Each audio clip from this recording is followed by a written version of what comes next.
DRS Exchange, the World Bank says that partnerships and teamwork can deliver impactful development around the world.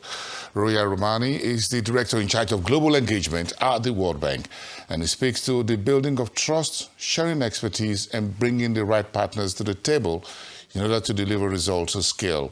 Let's take a listen. We, as 1890 and HBCUs, are continually trying to scale up and develop and enhance capacity to do research, instruction, teaching, community service, and the like.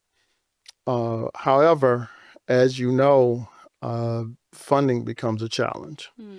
And so any partnership with a major government agency is always important for us and enables us to expand and enhance our ability to serve our population. So that partnership will allow us to better serve those constituents. Particularly, we're able to partner with you on projects where there are funding that allow us to expand our capacity. But number two, we are in a strategic effort to expand our footprint, and that footprint is beyond just statewide or regional, but we would like to further our influence, our footprint, and enhance our recognizability internationally, particularly South and Central America and Sub-Saharan Africa. We do have some projects. We have one with Rwanda now. We have one with Brazil and Argentina. But we would definitely like to get involved more in developing countries. Most of our families were either subsistence farmers or sharecroppers. And so as a result, we have a history of taking people from that scenario to becoming more able to cultivate and produce on a larger level, but also process and distribute. And so we think our extension programs, our public service programs, our research and instruction programs would be key to helping the 90% of agricultural producers who are still at the family and subsistence level, particularly in developing countries. Let's now pivot and talk a little bit about the developing countries. As you mentioned, one of the World Bank major initiatives currently is Mission 300.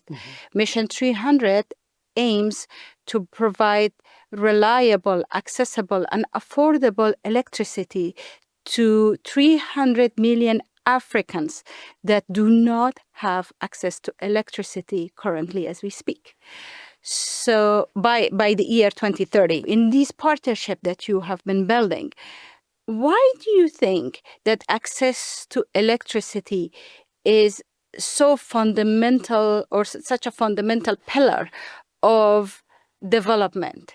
And what would your university could potentially do in terms of this partnership in medium to long term in this regard? Well, there are a couple of things here that we can do. We can provide technical assistance. That's number one. Number two, research-based information, but also our extension professionals could really help to teach and to train and prepare the population for adjusting to greater access to energy. Now, with electricity, there's something else that's got to come with it too, which is plumbing and the ability to, for lack of a better term, move water. And of course, it takes energy to do so. Right.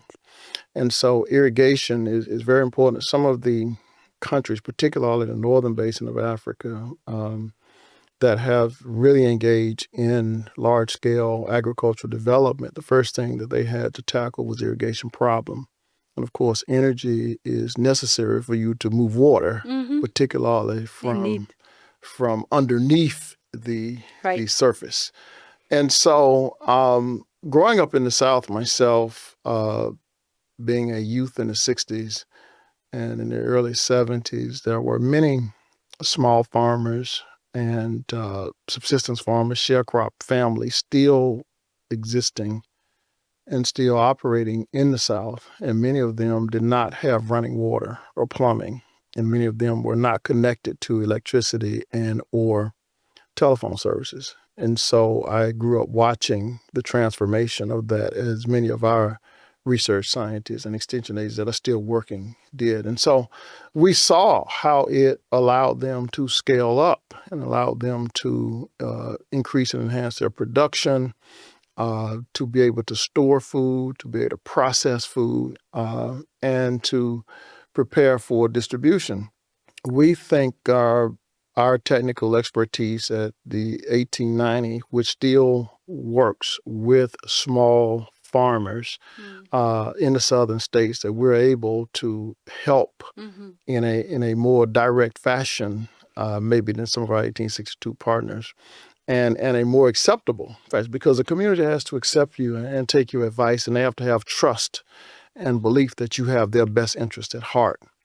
The other piece of it is that we have a diverse faculty, particularly at Alabama A&M University. We have one of the most diverse faculties of any institutions in the country, and many of those faculty are from African states, South and Central America, and they have a firsthand experience of growing up and living in those dynamics, in those situations where they're able to impart firsthand knowledge. And we feel like we would be a great fit. We already have some projects that are wildly successful, but we need more support from the World Bank Group to really expand those projects and allow us to lend you our expertise and our experiences. You mentioned a couple of times farmers and agriculture. And I am very pleased to mention that another major initiative that the World Bank Group has is the AgriConnect initiative that is focused on strengthening value chain for the farmers by connecting them to markets, to data, to finance, to technology, the whole entire ecosystem. When it comes to agriculture, I would like to ask you, given that your institution has been so deeply involved in it for so long, in fact, it's in your university's name, that why do you think it is such a critical element for development? Well, agriculture, and I don't want to insult anyone, but from our vantage point as agriculturalists, is the first true religion. Because before there was some ideas about how to engage in cultural practices, the human family had to learn how to feed itself. But agriculture is not just food, it's also fiber. And so food and fiber are the basis of community and economic development and national interest in terms of being able to develop institutions and organizations and agencies that are able to serve the larger population